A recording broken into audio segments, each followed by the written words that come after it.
Don't be jealous, guys. The beard is on point today. Look at this. It It is. really is. Looks trim. You look thinner because of it. Now I know why dogs always look nervous or like embarrassed when they get done with their haircut. I feel the same way. That's funny coming from you getting a haircut. Beard trim. But he still Whatever. goes. Hello, my friends.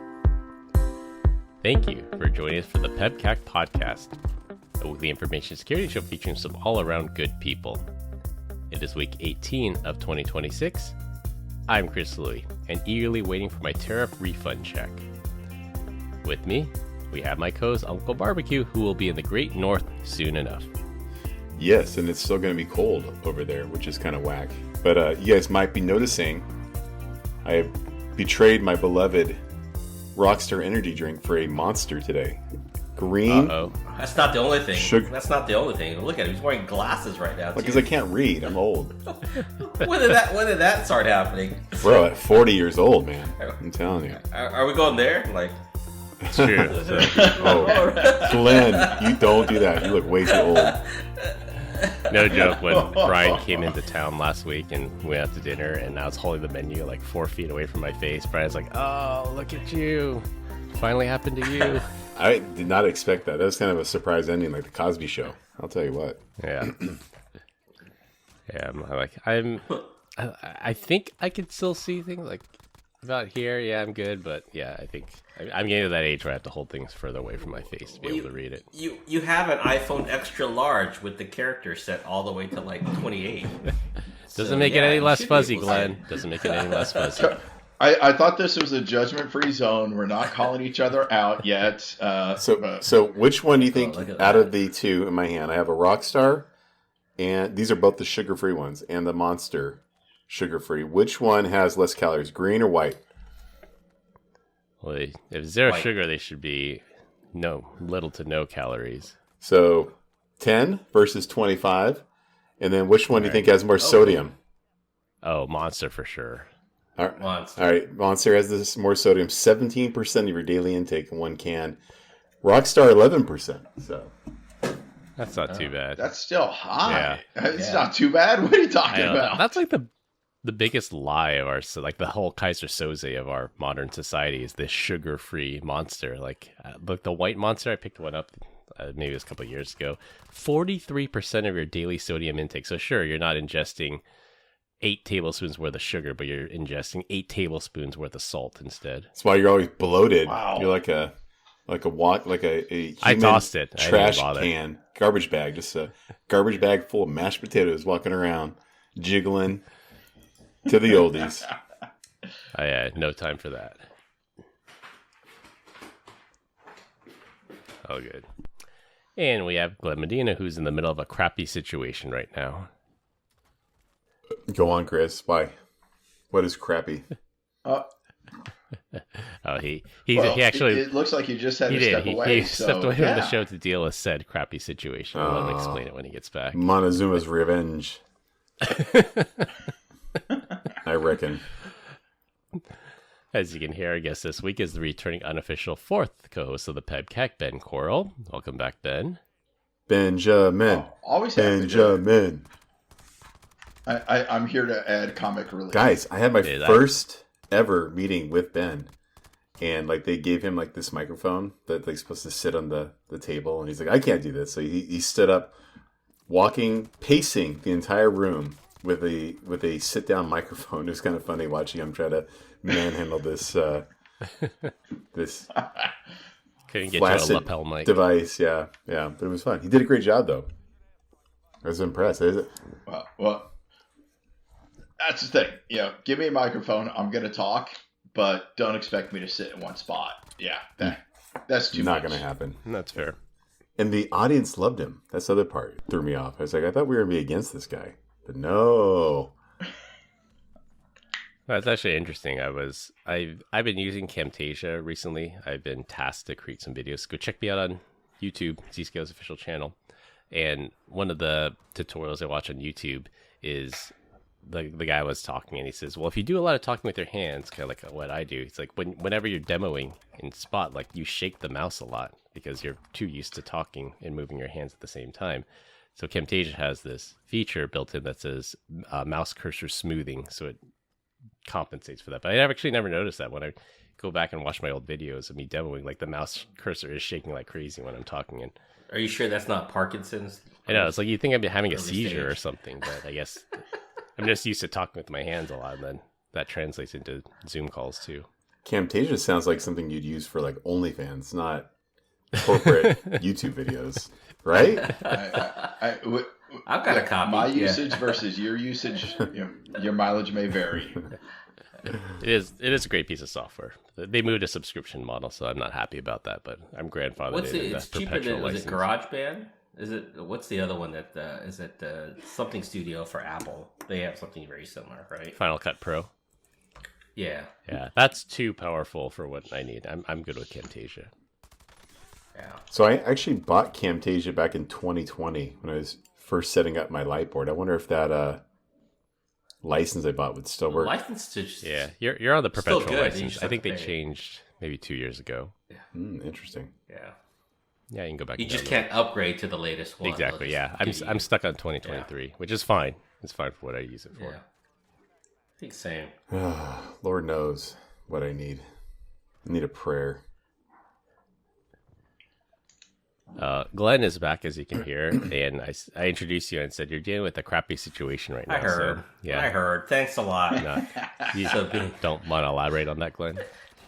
you're such a nice guy. No, I just had some work done, and I got the plumbers here doing the professional work of resetting a toilet. So yeah, All right, crappy good luck with that. situation. He tried doing it himself, figured out he was unprepared for that type of task, and he had to call in professionals. Started yakking as soon as I started looking at the toilet. I don't do well with Well, it's looking good. at You're that right kind in front of a stuff. toilet, so it's the perfect place to yak. Even if it is clean, I can't do it. So I'm with you. Like I like try to do like the whole wax ring and everything again. Like no, that's not my cup of tea. I could do it, but just I know where that goes. Yeah, there are certain things it's worth it to outsource. Like what I learned, like I'm on Reddit, AMA, or Ask Reddit, and one of the things was like, what's something you should always 100% pay for, never do it yourself. And I think the top comment was anything that has to do with the ladder, pay someone to do it. And then people are chiming in like, yeah, there's like I know so many people that have like died from unfortunate ladder accidents, and like these ER people says, yeah, you'd be surprised how many people come into the ER because of ladders. And yeah, that's one of the three things I should say that Brian doesn't F with, ladders, and he can fill in the other two. Rattlesnakes, yeah. Yeah. Well, combined, we have decades of information security experience here, not just to educate, but to entertain. We've got 4 awesome stories for this week, so sit back, relax, and I will not be beaten by ants. This week, we're going to talk about a state drying out, a ship pulling a Leroy Jenkins move, for our third topic, why hardware matters, and close with stuffing your face talk.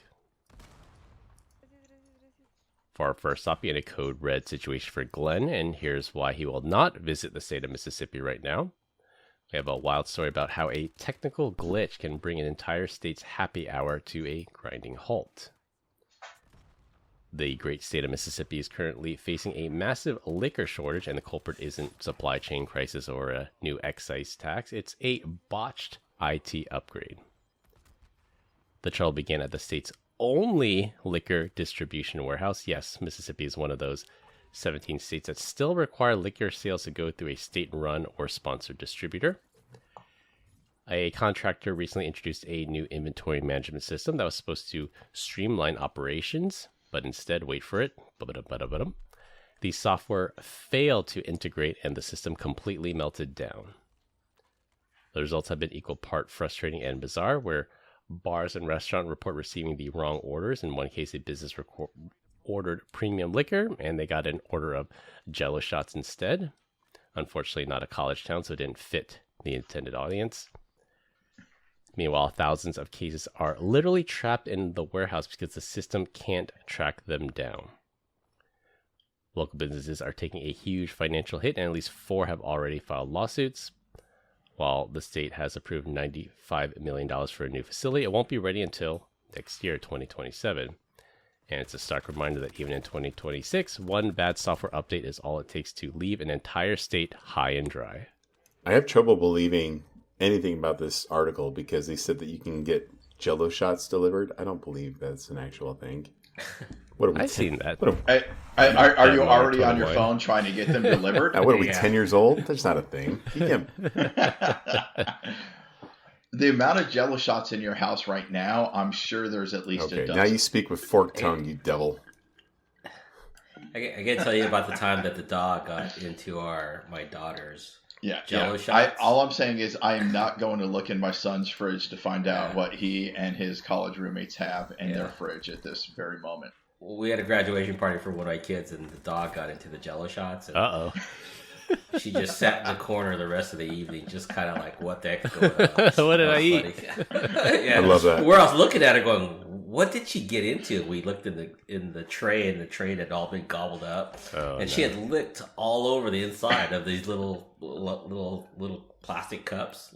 And it was like, oh my God, she's pretty good at this. So, yeah. That was funny. The dog's okay?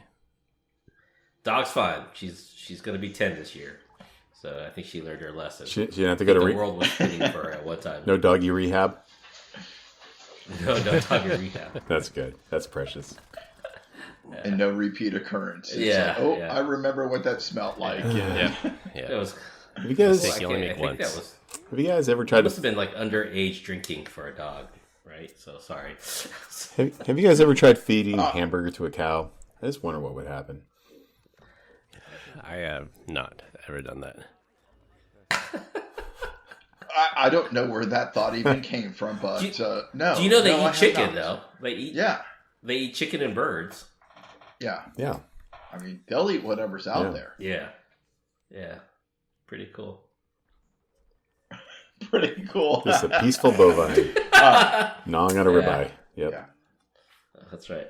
Yeah, but no, if we take this one back to the story, this one really does, it upsets me. Not for the same reason as Glenn, but this one because I cut my teeth in the security industry with firewall management and then vulnerability management. And I was never one to just push a patch just for patch's sake. But when it came to updates and pushing patches, it was always, did you do testing? How did you roll it out? How did you verify it? What did you do to make sure that you were not going to cause more problems? And I guess that's because I failed 15, 20 years ago pushing stuff out and had impact. So in this day and age now, how in 2026 are you pushing a patch that does more harm and takes down an entire facility? Did you not have a backup? Can you not restore said backup? What type of testing? Did you not have a staging environment before pushing to a production environment? So again, this one just really pains me reading about we're still going through and the problems from 20 years ago are still the problems that we have today. Why? Well, Why? What are we here's doing? the key thing. It's state run, right? Like those guys, their nose hair goes into the government. Yeah. But this one isn't. This one's regulated, but this is run by a contractor. Yeah. So it's not even state run. It's state funded It's and regulated. state adjacent. State still the same thing. Lowest bidder. It's Windows 95, and in dreams. That's why. That's how it happens. I remember the first time I took over IT at this one place, and I was like the IT guy because I think I need to turn something on. And I was like, oh, I need to do a server upgrade. And there's like no money to do backups and stuff. So I remember I came in late on a Saturday and did the thing, and it rebooted, and then it just didn't turn back on. And I thought I was having a panic attack. I was like, my heart, and I fall on the ground. I'm like, I'm gonna die. Yes. And I ended up getting lucky. Thank God for Google back then. Yeah, I was gonna say, yeah.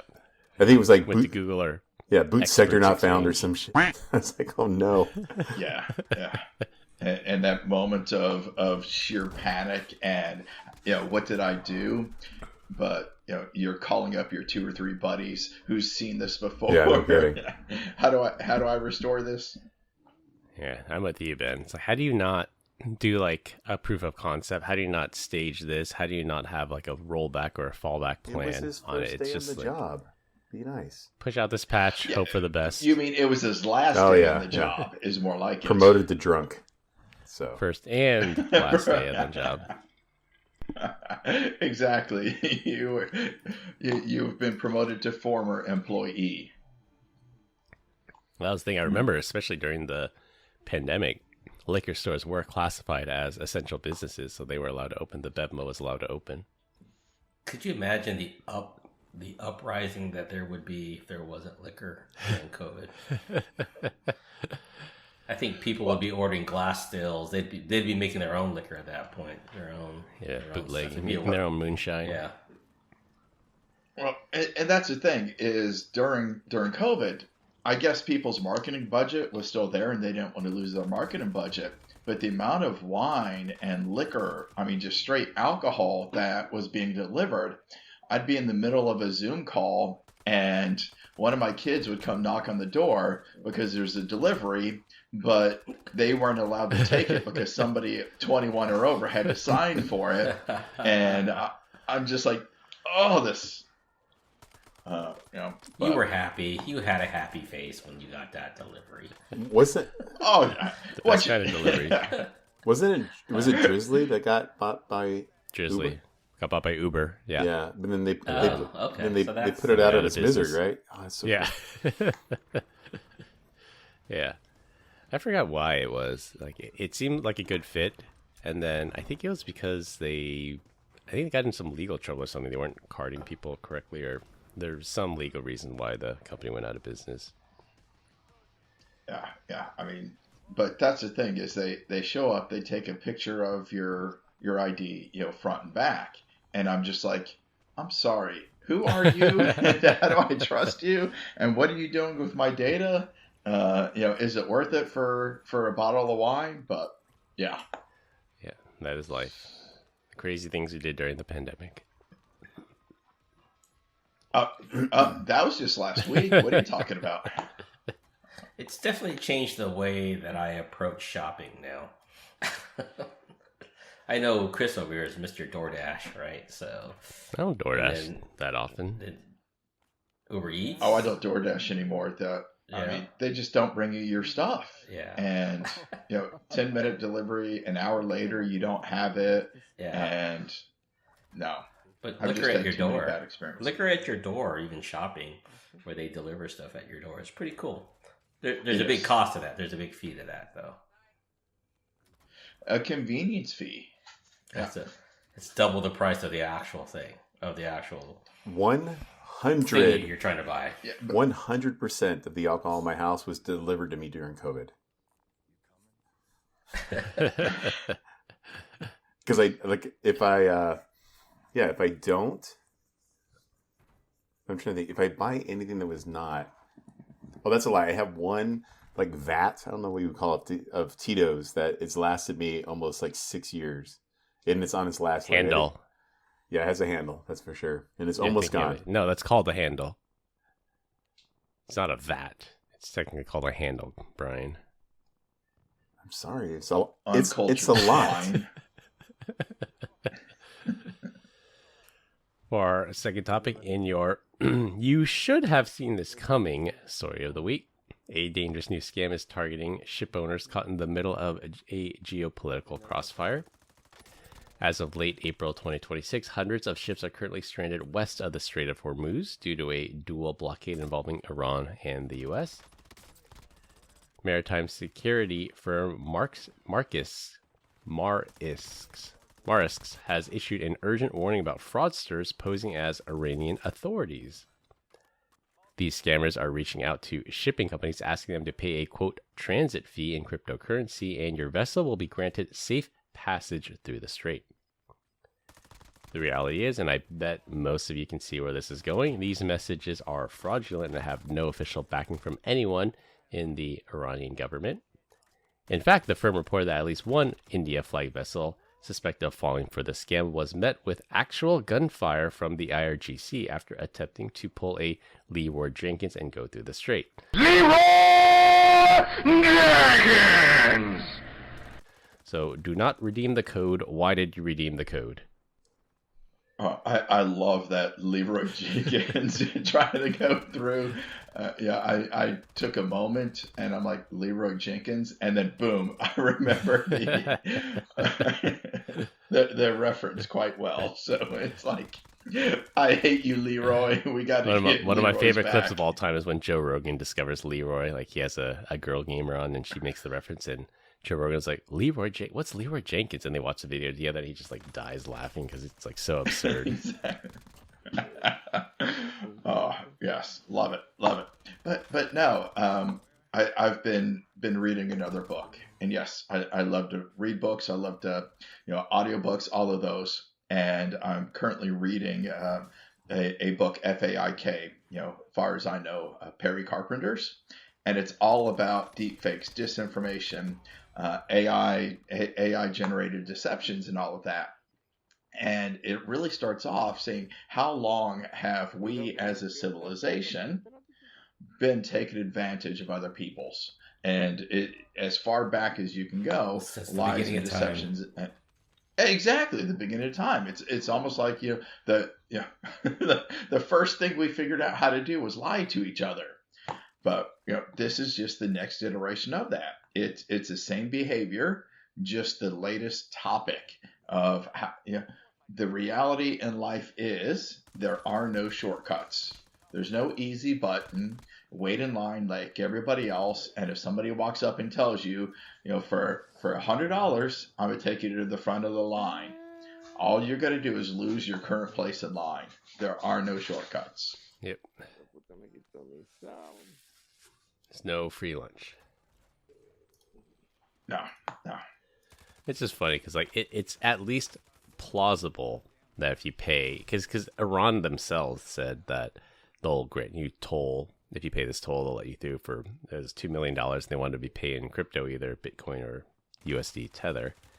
So other people are just like, let's just kind of take a bunch of shipping. It's a numbers game. You send this message out to enough shipping companies, eventually one of them is going to pay up.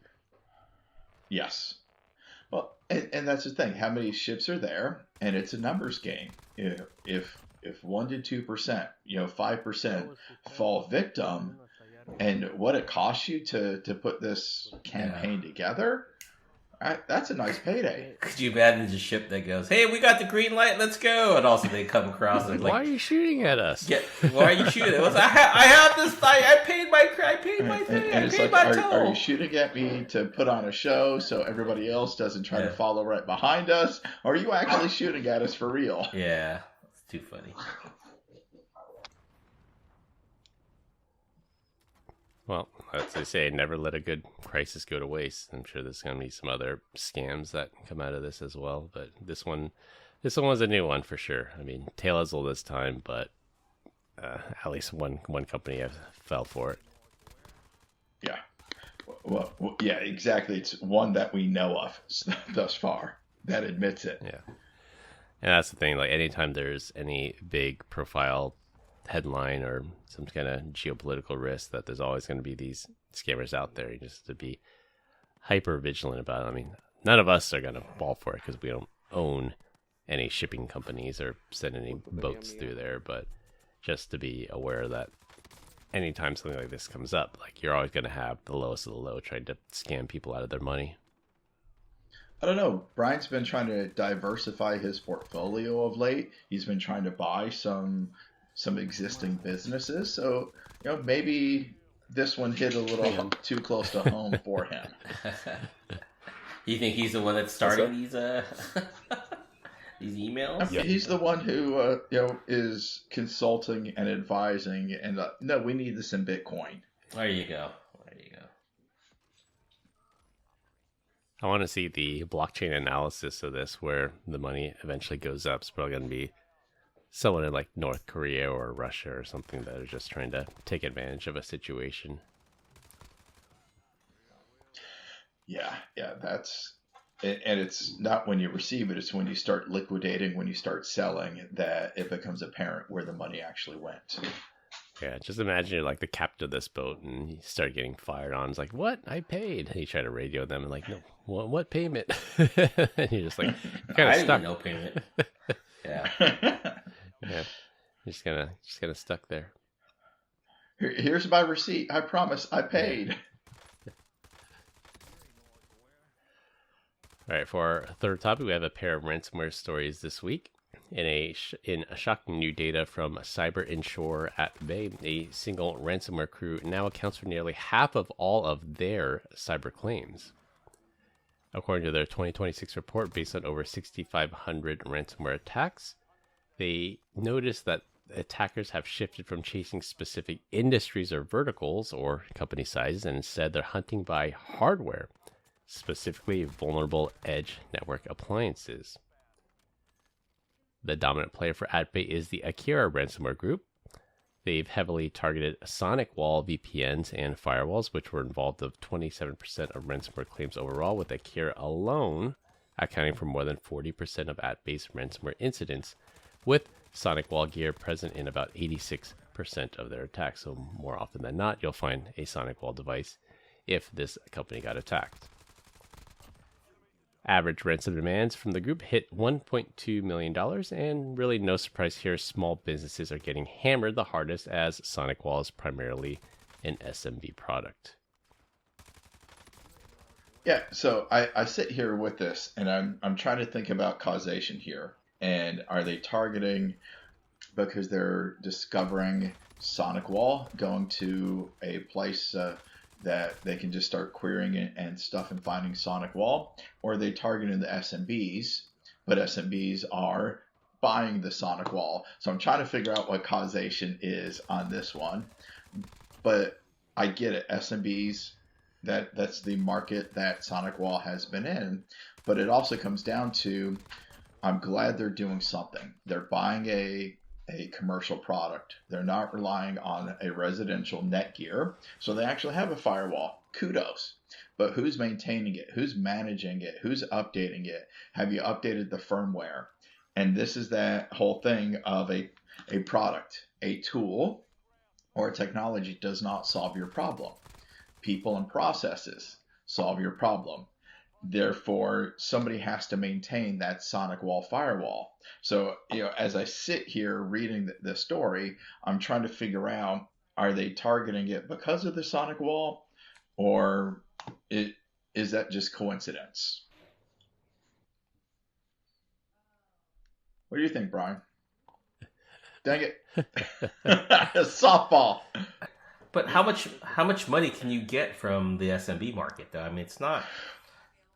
Are we talking about not the big gains that you would by getting a big fish, right? I mean, but that's the thing is, you can get 50,000, you can get 100,000, or you can get 500,000 from some of these organizations, and you hit these small little mom and pop manufacturing, because manufacturing is again often targeted, and you tell them that give me 150,000 and I'll give you this decryption key. And within 24 hours, you just made 150,000. It's not the 5 million you might get by going after a larger enterprise, but those larger enterprises have got a team of security experts that are day in and day out. Is it really 150,000 though? I mean, is that? I mean, I didn't think it would be that much. Maybe it is. Oh, yeah. The average demand is 1.2 million, companies. and then I guess that might be like the starting point, and then you'll negotiate from there. And then the other piece of it is this report is from a cyber insurance company.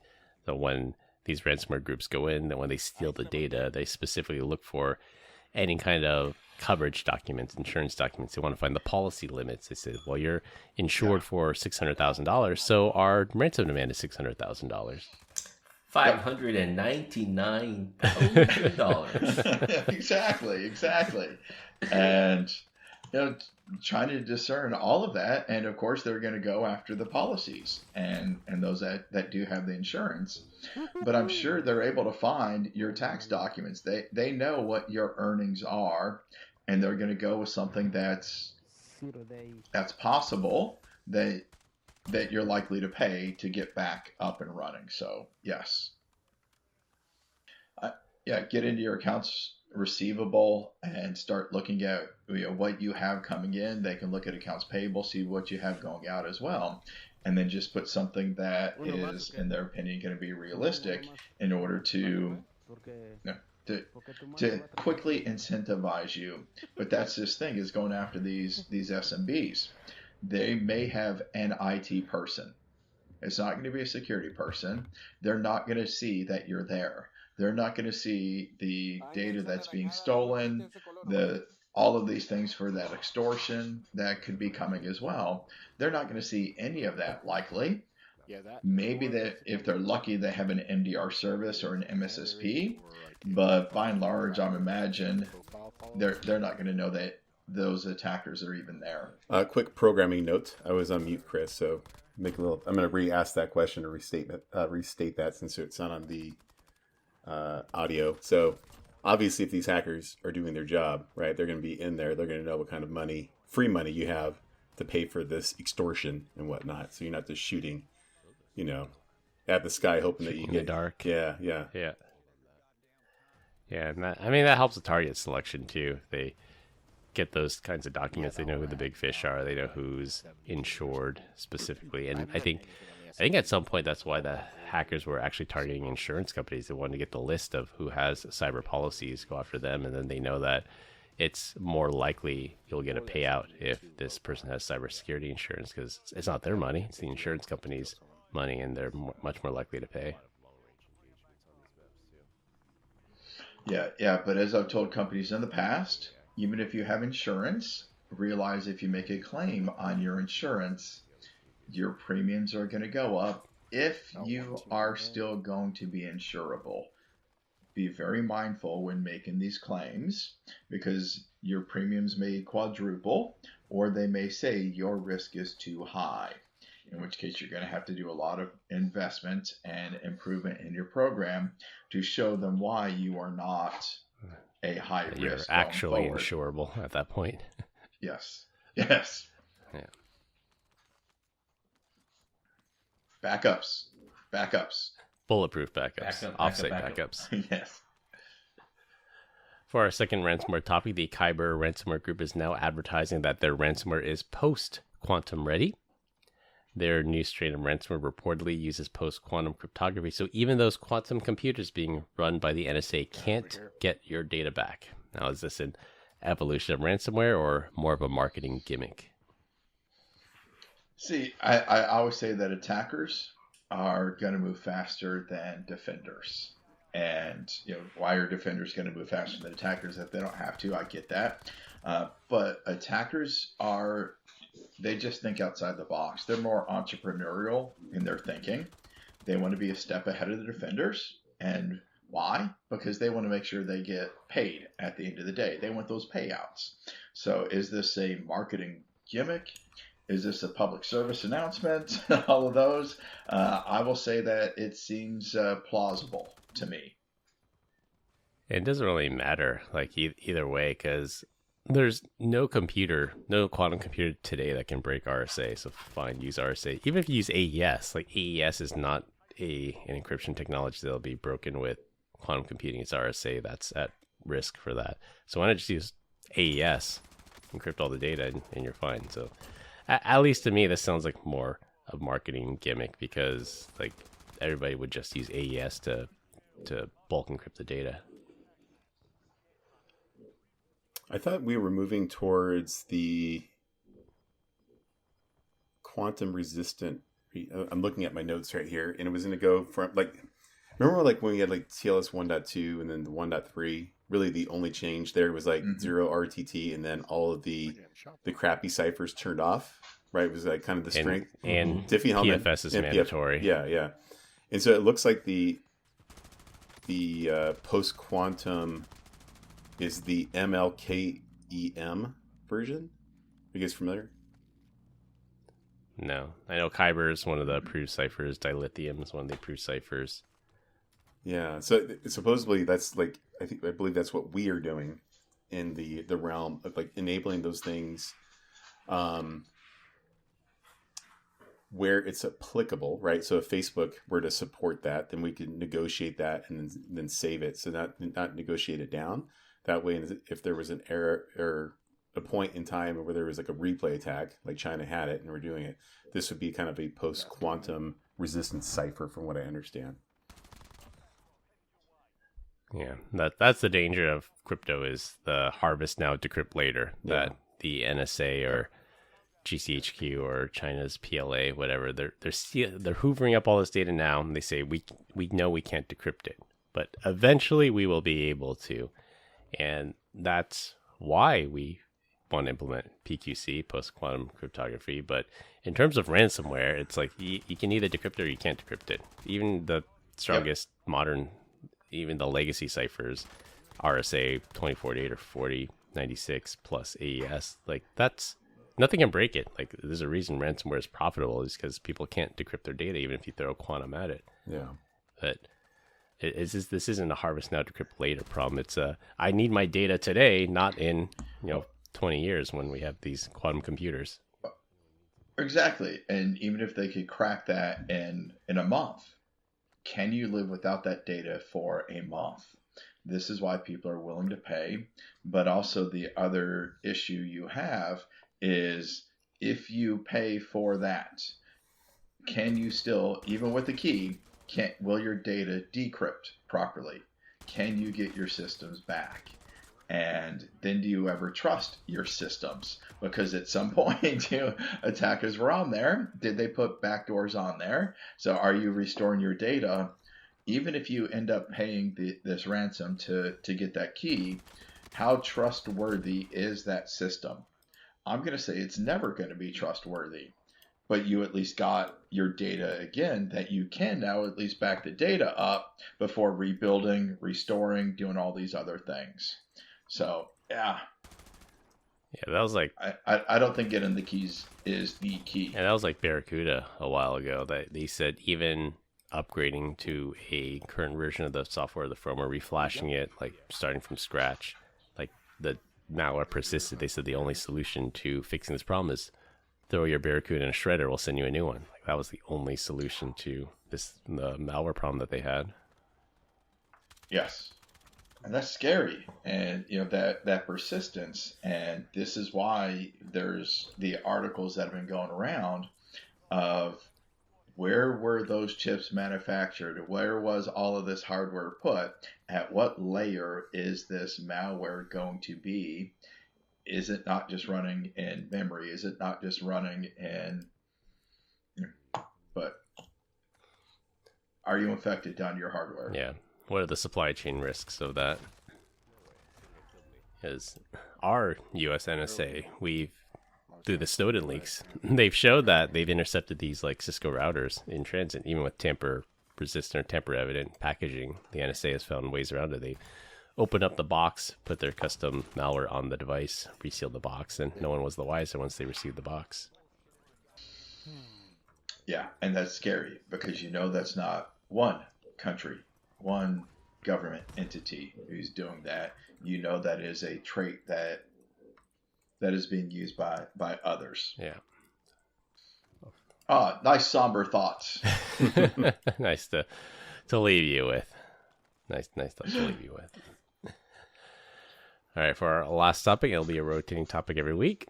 This week we're going to talk about, is there anything you would eat that you would make yourself sick because you couldn't stop eating it because it's so good? And I think since Brian added this to the docket, I think he has some thoughts on this. So we'll start with you, Brian. Yeah, I was thinking about this the other day because I went out to eat and I was like, you know what? I'm gonna indulge a little bit. And later that night, I was pregnant in bed, just absolutely crowning, bloated throughout my mind. It was just like, oh, it hurts so bad. Like I was having trouble breathing. I was so full. But then I kind of made a little bit of a list here. I think undoubtedly I could probably eat Taco Bell to the point where I just probably die. Like I don't think there's me stopping. It's not because of lack of resources or time. It would just be like he ate himself to death maybe. But both pasta and pizza are like my kryptonite. Like I shouldn't eat it. I know that I shouldn't eat it, but I do it, and I eat way too much. And then the next day, like there could be leftover pizza or pasta, and I'll open the fridge, just done with a tummy ache, right? I'm like, I should probably eat more. And then I don't want to waste it. No. And then there's these things called like an Italian ice. It's like these little cups, like shaved ice. I can't like eat gelato. No, not like gelato. It's not cream, but cherry, lemon. Yeah, there's a strawberry and cream one that's, oh my gosh. Anyways, like I can't eat any less than 2 of those, and I already know that I shouldn't have any. But I do remember specifically one time last year, probably in the fall, in which I think I ate 8 one night. And I was like, it's not your proudest moment. No, I was like, man, it's that smile on his face. It's a proud moment. Undoubtedly, like just that, like just anything that's really bad for you, right? I don't have the off switch, whether it's candy or Doritos, like cereal. I can remember in my younger years, just like buying a bowl of like Special K of strawberries or honey nuts or honey bunches of oats or honey nut Cheerios, and just pouring the entire bag or box into a bowl and then just eating that thing like it was nothing. And I'm just that's a lot of food, Brian. Bro, like he was cuckoo for Cocoa Puffs. I'm telling you, like ice cream and if there like the only thing that stops me from doing that today is just that Friday night of like just pure bloated, just can't breathe and pure uncomfortable. regret. Yeah. But I will do that at least twice a year right now. But back in the day, it was probably like every other week. Yeah.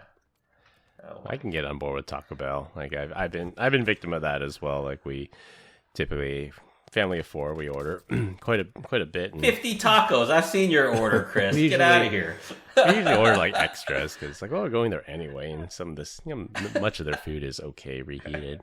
It's not terrible. And then no, it's not. No, you eat it there. What are you doing, like, Chris?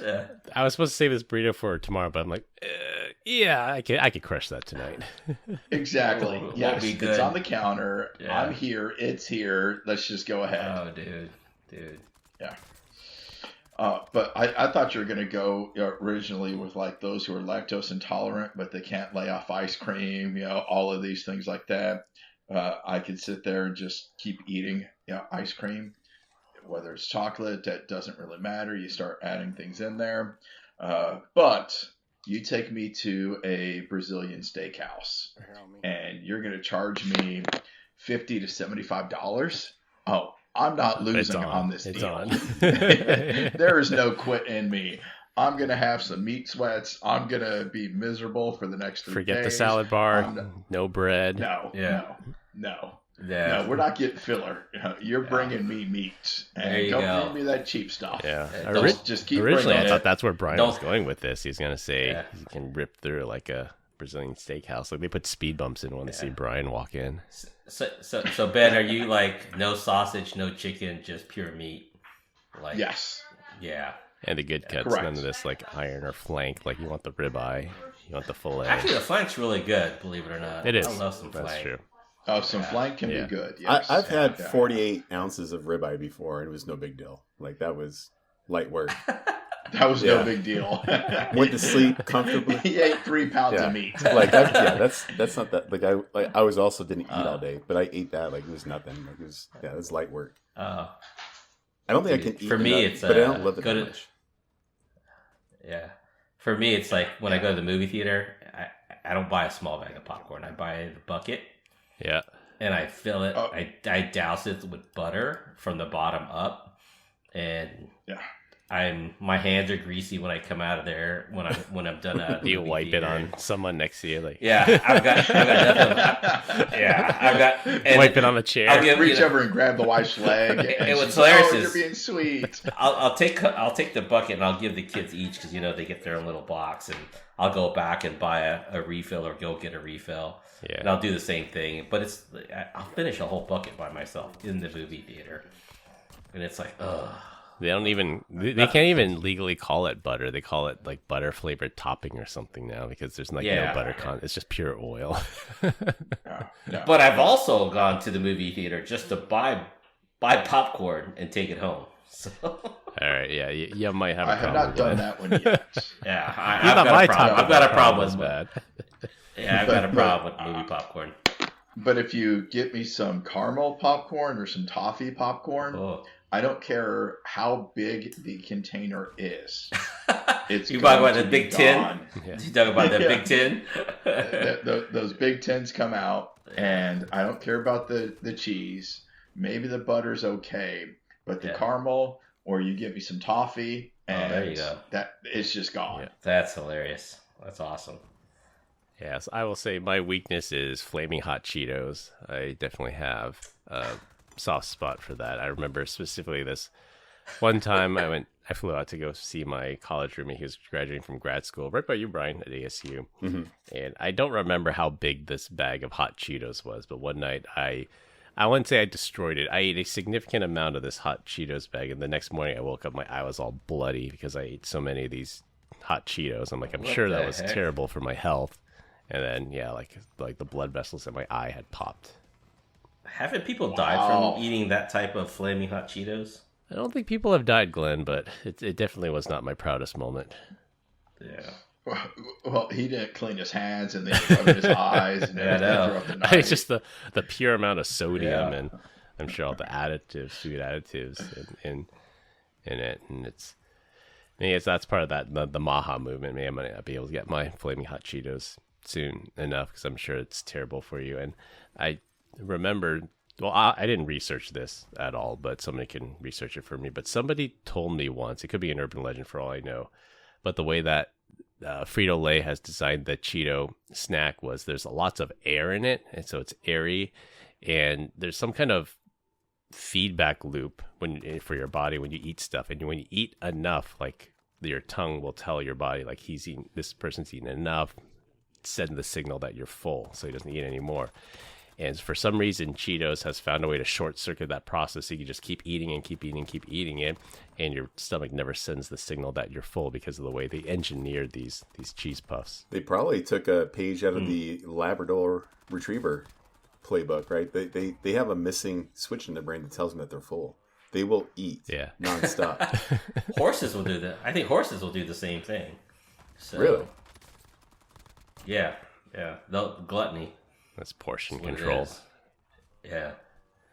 Yeah, so that's eventually what I had to resort to was the old adage, never eat out of a bag, always eat out of a bowl. So that's what I've had to instill a little bit of self-discipline there so I don't eat the That's entire okay. bag I of know. Cheetos. People actually do that. Yeah, but then I go back and I refill the bowl, and then I refill the bowl. You mean like Oh, never eat out tried of a that. bucket or a stick? Well, that's where like that book Atomic Habits comes into play. This is if you have a bad habit, like raise the bar, that make it harder. Like lock the Cheetos in a safe, and every time you want to get more Cheetos, you got to unlock the safe. Like if you raise that barrier, then you're less likely to do it. Who is the person that defines what a bad habit is? I think that's a good habit. What are you talking about here? Well, I know for me, at least at my age, I should not be eating that many flaming hot Cheetos, and one of those things that they've engineered it to be addictive and you can't stop. So I got to have a little bit of willpower and self-control to stop myself from that. But Taco Bell is fine. Taco Bell's fine. Yeah, Taco Bell. That's a treat. Diablo sauce. Diablo sauce. Diablo. I always raise Diablo. the limit. They limit me to 15 packets, and anytime I open the bag, I'm like, can I have a little more? And they give me like 5 more. Love that Diablo sauce. All right, well, we continue to get great comments about our dad joke of the week. Dad joke of the week. This week, our guest Ben is up. Are you sure? I thought it was Glenn this week. It's you. I forgot to change it in the notes. Oh, It better be All right, better than here we mine go. last week. He came here So- prepared. Well, I listened to Glenn's last week, and I was like, wow, we can do this. We are better. All right, Glenn, this one's for you. All right. What does math have to do with your eyes? Math have to do with your eyes. I have no idea. A focus on division. Womp womp. Oh, wow. All right. All right. I brought one for you, Oh, Brian, you're the too. best. Nice. Yeah, he's the one that deserves the division. So I know he put his glasses He put his on and glasses everything on. today. But no, this one for the bald guy. So a pirate walks into a bar with a paper towel on his head. The bartender looks at him and asks him, "What's up with the paper towel hat?" The pirate responds, "Arr, there be a bounty on me head." Can we just stop this? I'm so sick of it. all right. Wah. Come on. You know, you try I think hard that's and got to be fail, worse but than last listen, week's here one. is Yeah, never I change. know. What's going on? Oh my gosh. That's okay. You're welcome. You That's are okay. welcome. Thank you, I know Ben. You like Thank that you, one. Ben. You're going to tell that one to your kids tonight. Thank you, Ben. All right, to wrap things up, Mississippi has an alcohol distribution problem due to a botched IT upgrade. Watch out for fake crypto scams in the Strait of Hormuz. Ransomware groups are targeting vendors, not companies now, and eat hot Cheetos and Takis. That's all I have for this week. We hope you enjoyed this week's episode. Find us on LinkedIn. Links will be in the description. Follow us on Instagram at PEBCAK Podcast. Thank you to our listeners and subscribers. Rate us 5 stars in the iTunes Store and Spotify and left us a review. We appreciate you all spreading the word to help grow the show. The best way to find us is to search for the PEBCAK Podcast in your favorite podcast listening app. My co-host Brian Deitch and Glenn Medina, and our guest Ben Coral. Thanks for listening. We'll see you all next week, and as always, have a nice day. Bye, Felicia. Toodaloo.